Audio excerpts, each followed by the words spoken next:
공작기계 일반에 대해서 수업하도록 하겠습니다.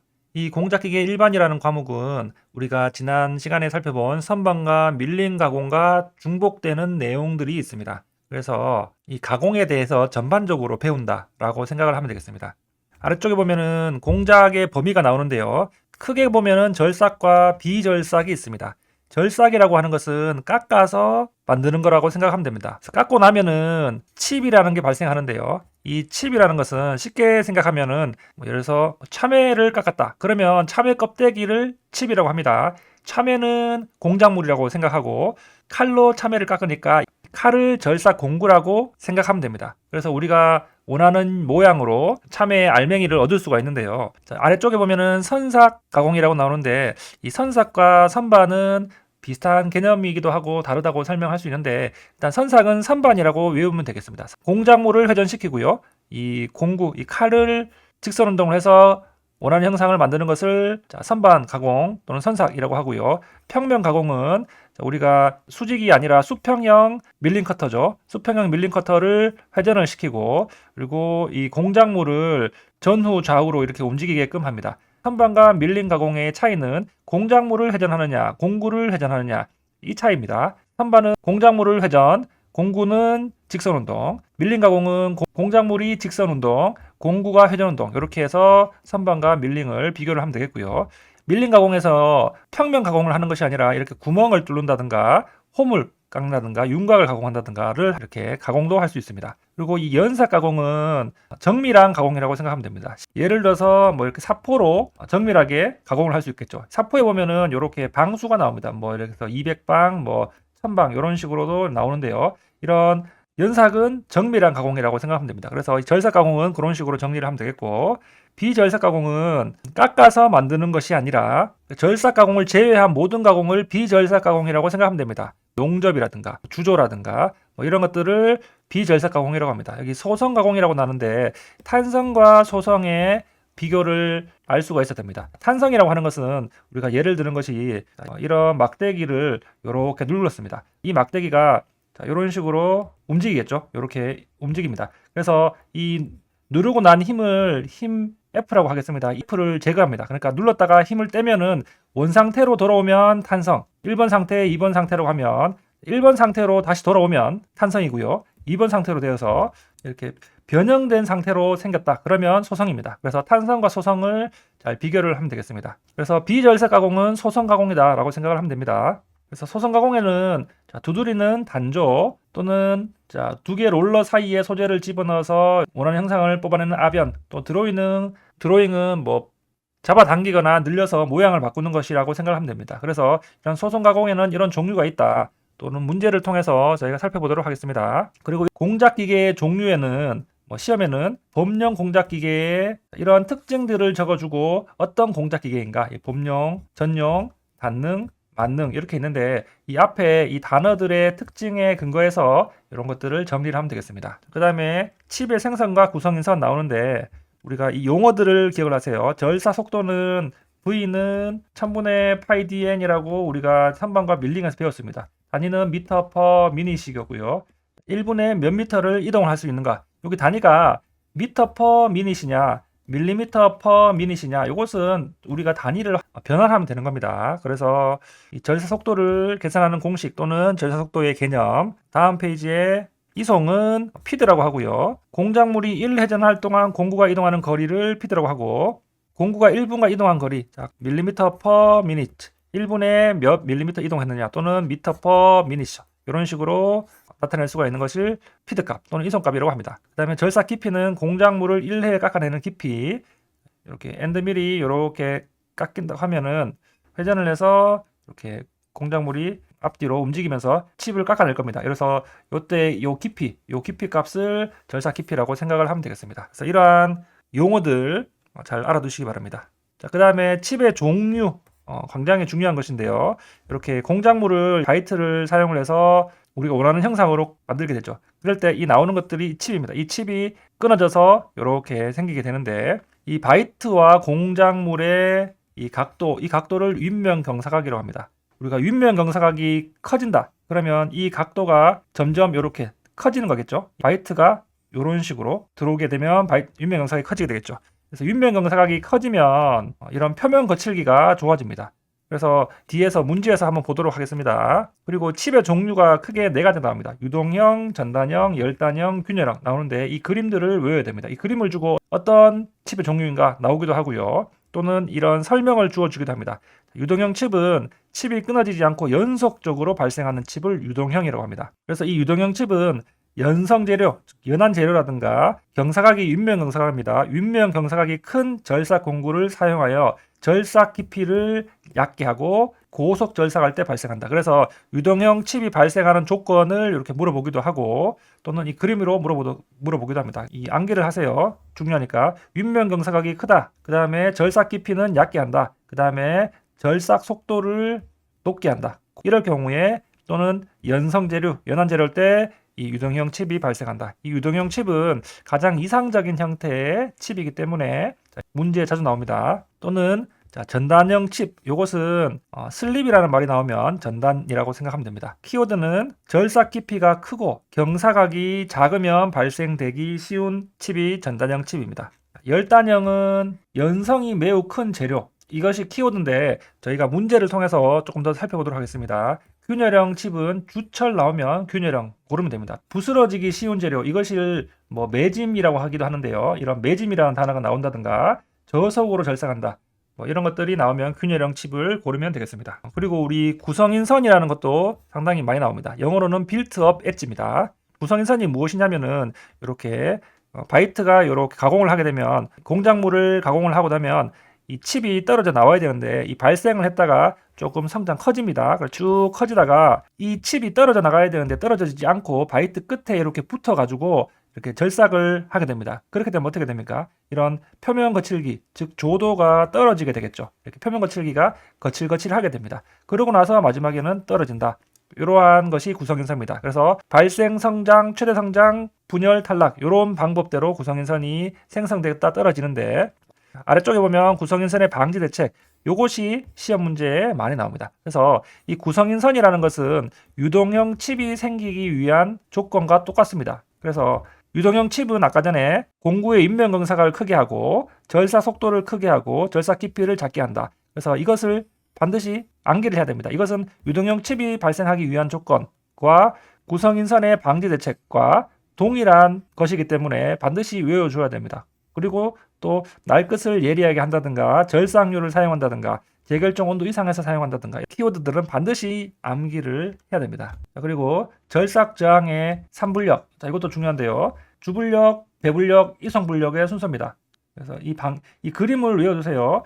그래서 주배이 이런 식으로 저는 외웠는데 분력이 가장 큰 절삭 저항을 받고 그 다음 배분력, 그 다음 이성분력, 그래서 10대 2대 4 이런 식으로 절삭 저항을 받는다 정도 알아두면 되겠습니다. 그 다음에 절삭 속도는 많이 했죠. 선반과 밀링에서 V는 1000분의 파이 dn, 이 공식에서 N은 1000V 나누기 파이 d 이렇게 계산을 할 수 있다, 그 나옵니다. 그래서 간단하게 문제를 살펴보면은 문제 1번에 보면 여러 가지 종류의 공작기에서 할 수 있는 것을 한 대의 기계에서 가능한 것, 만능 공작기가 되겠죠. 그래서 한 대로 여러 가지 기능들을 모두 다 할 수 있도록 만든 것은 만능 공작기가 된다. 그 다음에 2번에 보면 A, B, C 해당하는 기계는 A에 보면은 생산 품종은 적은데 생산 개수가 많습니다. 이것은 전용으로 어떤 부품만 만들도록 하는 것이고요. C번에 보면은 생산 품종이 많습니다. 그렇지만 개수가 적다. 이것은 다품종 소량 생산이라는 말이 되겠죠. 그래서 여러 가지 작업을 할 수 있는 것, 이것은 범용 공작기계.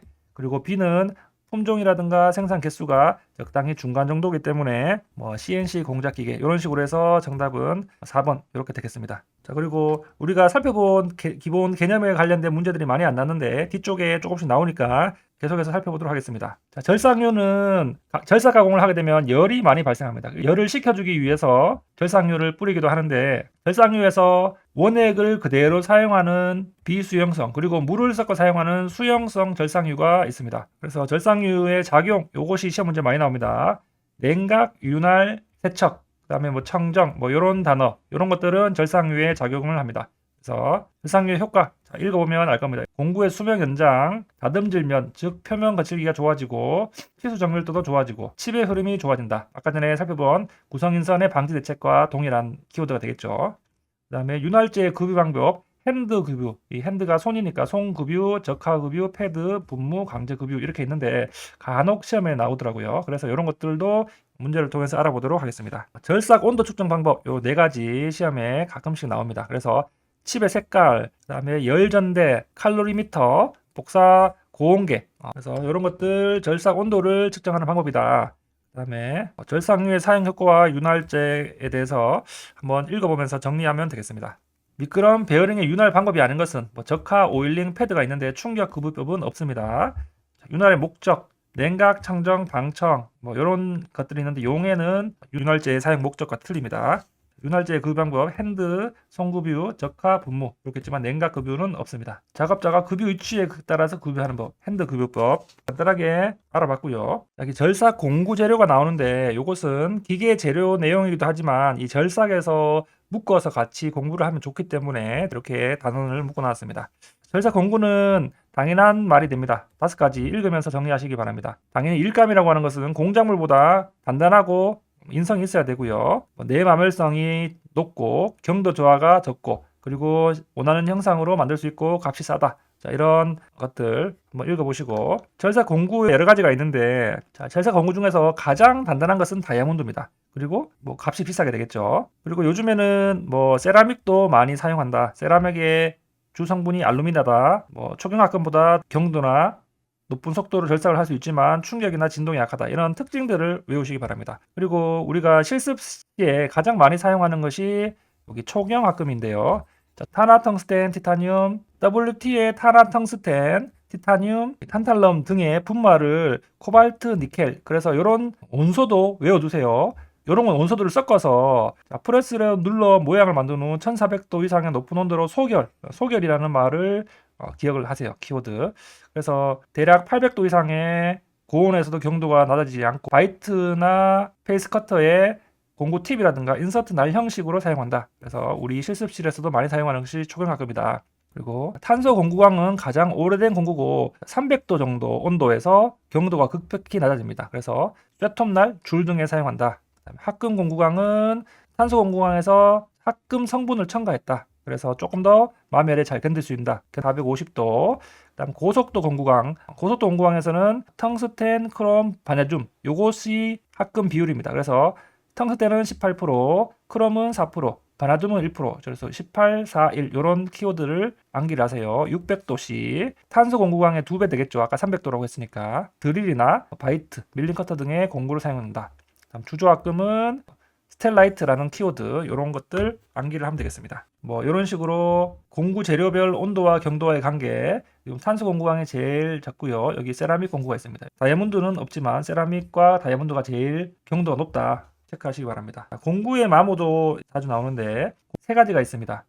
경사면 마멸, 여유면 마멸, 치핑 요 3가지가 있는데 경사면 마모는 영어로 크레이터 마멸이라고 합니다. 유동형 칩이 공구 경사면 위를 미끄러지듯이 흐를 때 공구 윗면에 오목하게 파진 부분에 생긴다. 그래서 위치는 공구 윗면입니다. 공구의 윗면 경사각을 크게 하면 경사면 마모가 줄어들 수 있다. 이렇게 생각하면 됩니다. 그래서 경사면 마모는 공구 윗면, 여유면 마모는 플랭크 마멸이라고 합니다. 그래서 영어로 하면 플랭크가 되겠고요.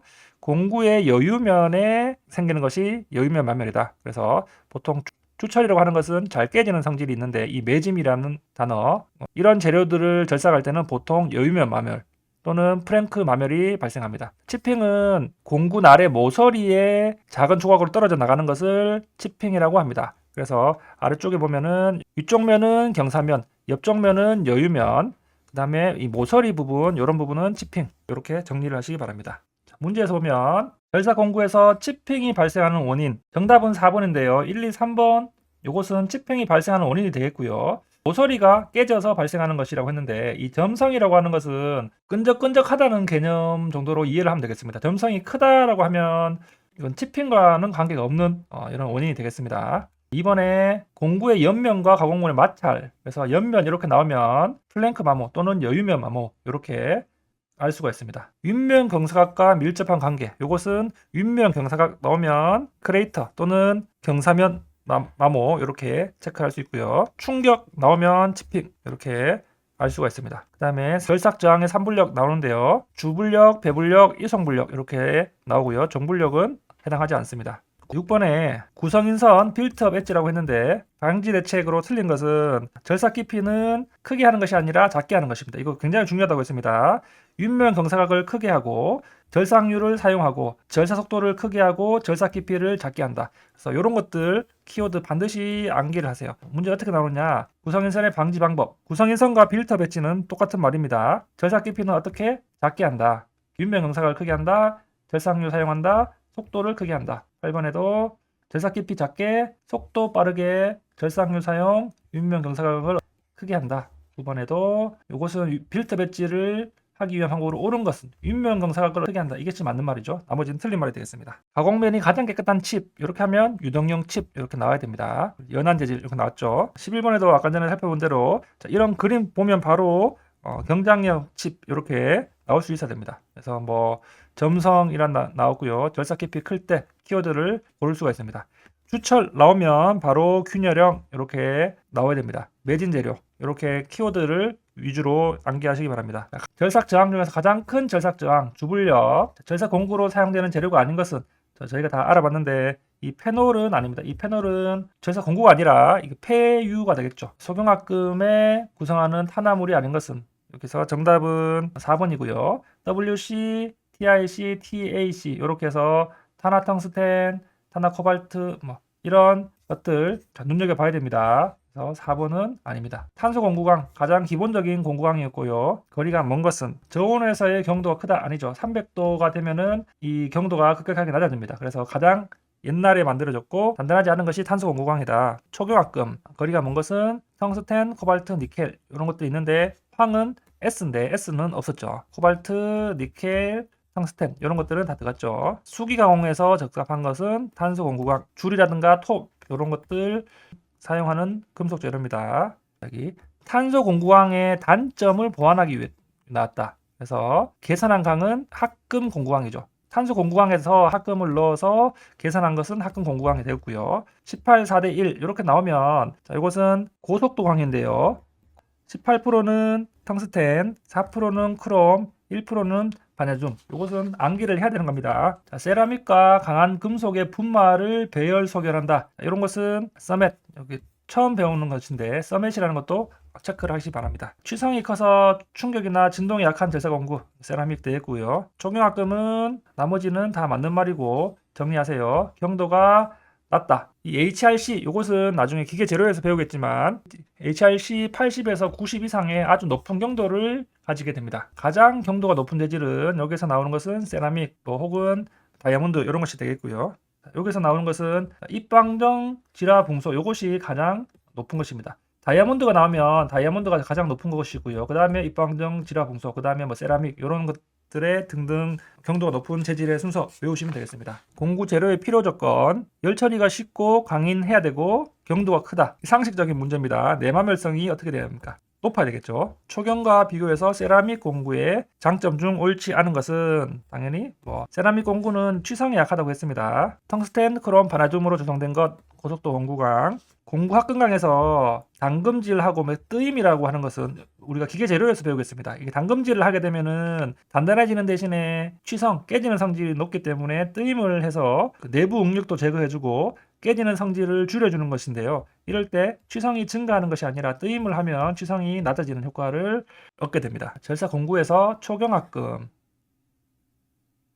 특징, 정답은 2번 되겠습니다. 마모라고 하는 것은 잘 닳는 것이 되겠죠. 초경합금으로 만들게 되면 마모성이 낮아지고 좋아지는 성질을 가지게 됩니다.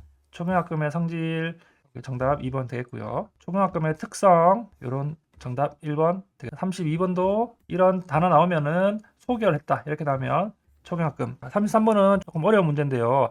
첨가제로 쓰이는 것, 염소 이렇게 이런 문제를 그냥 눈으로 한번 봐주시면 되고요. 탄소 공구강의 구비 조건으로 틀린 것은 저온에서의 경도가 크다. 탄소 공구강은 저온에서 경도가 그렇게 크지는 않습니다. 그래서 이런 것들 공구의 인선, 플랭크 마멸, 크레이터 마멸, 치핑 있는데 드레싱 이건 아니었죠. 그다음에 절삭제의 사용 목적 관계 없는 것은 아까 전에 나온 내용인데요. 절삭 작용을 어렵게 한다. 그다음에 절삭 유제의 주된 작용, 냉각, 윤활, 세척 이렇게 있는데 마모는 아니다. 라고 해서 간단하게 문제를 풀어보았습니다. 이렇게 해서 공작기계 일반 우리 가공 베이스인 우리 기계과에서는 굉장히 중요한 파트니까 여러분들이 하나하나 읽으면서 정리하시기 바랍니다. 이상으로 수업 마치도록 하겠습니다.